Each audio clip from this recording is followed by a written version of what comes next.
Entertainment வழங்கும் கார்த்தி மற்றும் அரவிந்த் சாமி நடிப்பில் மெய்யழகன் செப்டம்பர் 27 முதல் உங்கள் அபிமான திரையரங்குகளில். கோடநாடு கொலை வழக்கில் எஸ்டேட் கோயில் பூசாரி மற்றும் வங்கி மேலாளருக்கு சிபிசிஐடி போலீசார் சம்மன். வரும் 3ஆம் தேதி கோவை அலுவலகத்தில் நேரில் ஆஜராகவும் உத்தரவு.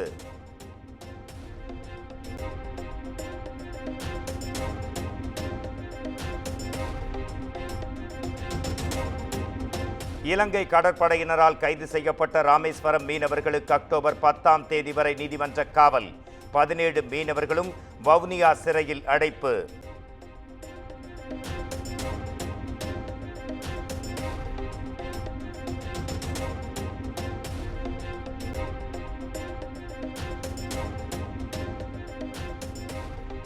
இலங்கை கடற்படையினரால் கைது செய்யப்பட்ட தமிழக மீனவர்களை விடுவிக்க நடவடிக்கை எடுக்க வேண்டும்.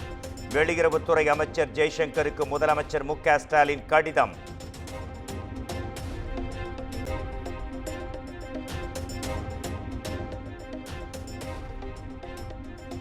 தமிழ்நாட்டின் வளர்ச்சிக்கு கூடுதலாக உழைக்க வேண்டும் என்பதை மனதில் வைத்தே துணை முதலமைச்சர் பொறுப்பு வழங்கப்பட்டுள்ளது. தனக்கு துணையாக அல்ல, நாட்டு மக்களுக்கு துணையாக உதயநிதி இருக்கப் போகிறார் என முதலமைச்சர் மு.க. ஸ்டாலின் நெகிழ்ச்சி.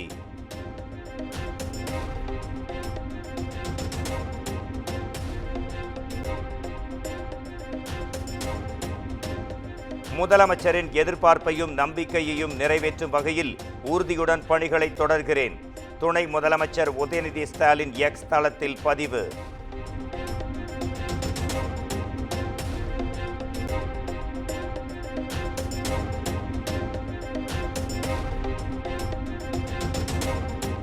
தமிழ்நாட்டில் அதிகாரம் படைத்த ஒரு சிலருக்கு மட்டுமே சூரியன் பிரகாசமாக உள்ளது, மற்ற அனைவருக்கும் கிரகணம்தான் என கேலி சித்திரத்தை வெளியிட்ட அண்ணாமலை விமர்சனம்.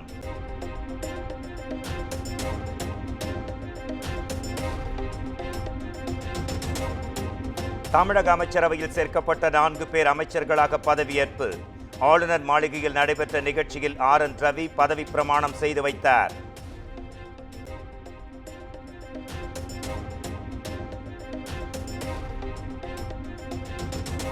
அமைச்சர் செந்தில் பாலாஜிக்கு மீண்டும் மின்சாரம், மதுவிலக்கு மற்றும் ஆயத்தீர்வைத்துறை ஒதுக்கீடு. சேலம் ராஜேந்திரனுக்கு சுற்றுலாத்துறையும், ஆவடி நாசருக்கு சிறுபான்மை நலத்துறையும், கோவி செழியனுக்கு உயர்கல்வித்துறையும் ஒதுக்கீடு.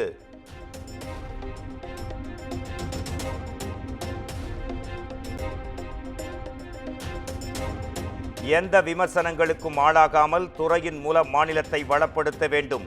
புதிதாக பொறுப்பேற்றுள்ள 4 அமைச்சர்களுக்கு முதலமைச்சர் மு.க. ஸ்டாலின் அறிவுறுத்தல்.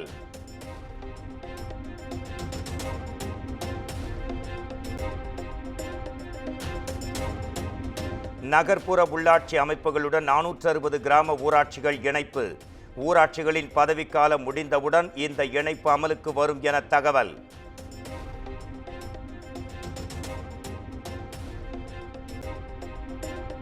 சென்னை தாம்பரம், ஆவடி மாநகராட்சிகள் மேலும் விரிவாக்கம். 37 ஊராட்சிகளை இணைத்து எல்லையை விரிவுபடுத்தப்படுகிறது.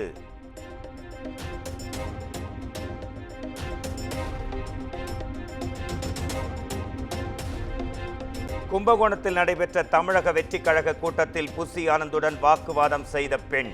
நீண்ட காலமாக ரசிகர் மன்றத்தில் இருந்த தனது தம்பிக்கு பதவி தராமல் ஓரமாக அமர வைத்ததாக ஆதங்கம்.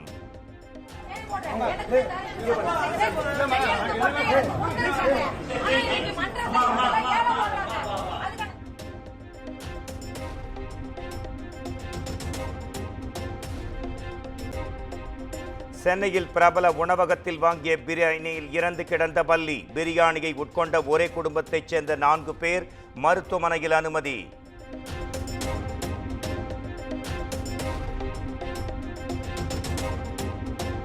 கோவை நரசிபுரத்தில் காட்டு யானை தாக்கியதில் ஒருவர் உயிரிழப்பு.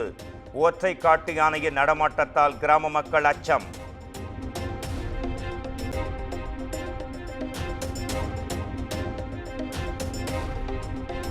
நீலகிரி கிருஷ்ணாபுரத்தில் கனமழையால் ஏற்பட்ட நிலச்சரிவில் சிக்கி தனியார் பள்ளி ஆசிரியர் உயிரிழப்பு. கணவன் மற்றும் 2 குழந்தைகள் உயிர் தப்பிய நிலையில் போலீசார் விசாரணை.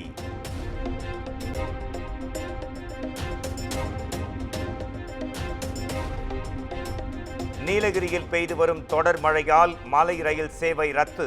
கல்லார் அடாலி அருகே மண் சரிவு ஏற்பட்டுள்ளதாகவும் அதிகாரிகள் விளக்கம்.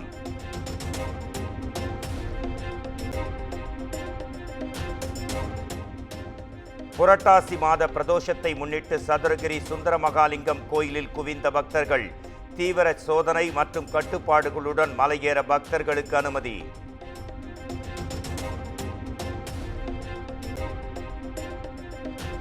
ஒகேனக்கல் காவிரி ஆற்றில் நீர்வரத்து வினாடிக்கு 9,000 கன அடியாக அதிகரிப்பு. தொடர்ந்து நீர்வரத்து அதிகரிக்க வாய்ப்பிருப்பதால் கரையோர மக்களுக்கு வெள்ள அபாய எச்சரிக்கை.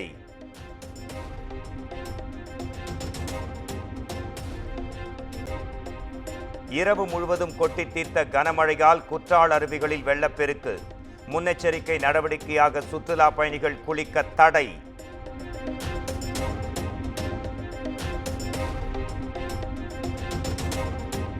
காங்கிரஸ் தலைவர் மல்லிகார்ஜுன கார்கேவை தொலைபேசியில் தொடர்பு கொண்டு நலம் விசாரித்தார் பிரதமர் நரேந்திர மோடி.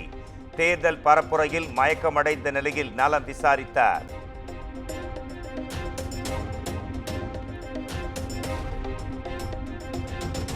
ஜம்மு காஷ்மீரில் நாளை இறுதிக்கட்ட தேர்தல் வாக்குப்பதிவு. அசம்பாவிதங்களை தடுக்கும் வகையில் பாதுகாப்பு படையினர் தீவிர சோதனை.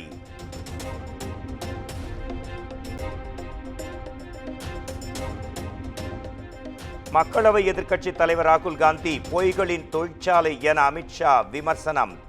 அக்னிபாத் திட்டம் குறித்து ராகுல் கூறுவதை நம்ப வேண்டாம் என்றும் ஹரியானா பொதுக்கூட்டத்தில் பேச்சு.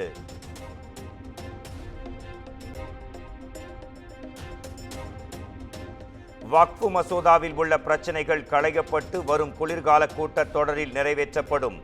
உள்துறை அமைச்சர் அமித்ஷா திட்டவட்டம்.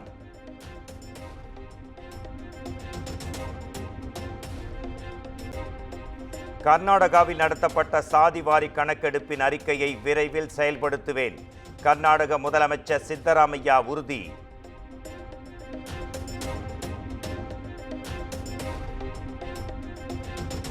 பீகாரில் வெளுத்து வாங்கிய கனமழையால் முசாஃபர்பூரில் வெள்ளப்பெருக்கு.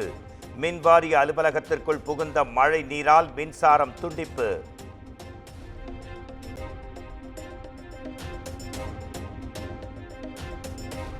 நேபாளத்தில் வெள்ளம் மற்றும் நிலச்சரிவில் சிக்கி உயிரிழந்தோர் எண்ணிக்கை 170 உயர்வு. நிலச்சரிவு ஏற்பட்ட இடத்தில் மீட்பு பணிகள் தீவிரம்.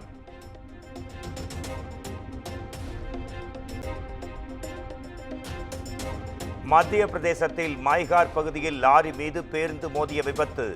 உயிரிழந்தோர் எண்ணிக்கை 9 அதிகரிப்பு. கவலைக்கிடமான 3 பேருக்கு தீவிர சிகிச்சை.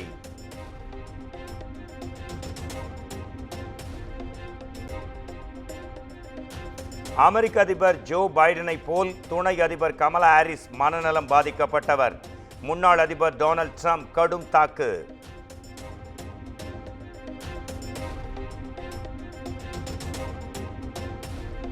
ஹிஸ்புல்லா தலைவரை இஸ்ரேல் கொன்றதை கண்டித்து பாகிஸ்தானில் வெடித்த போராட்டம். அமெரிக்க தூதரகத்தை முற்றுகையிட முயன்றதால் போராட்டக்காரர்களுக்கும் போலீசாருக்கும் இடையே மோதல். என்டர்டெயின்மெண்ட் வழங்கும் கார்த்தி மற்றும் அரவிந்த் சாமி நடிப்பில் மெய்யழகன் செப்டம்பர் 27 முதல் உங்கள் அபிமான திரையரங்குகளில்.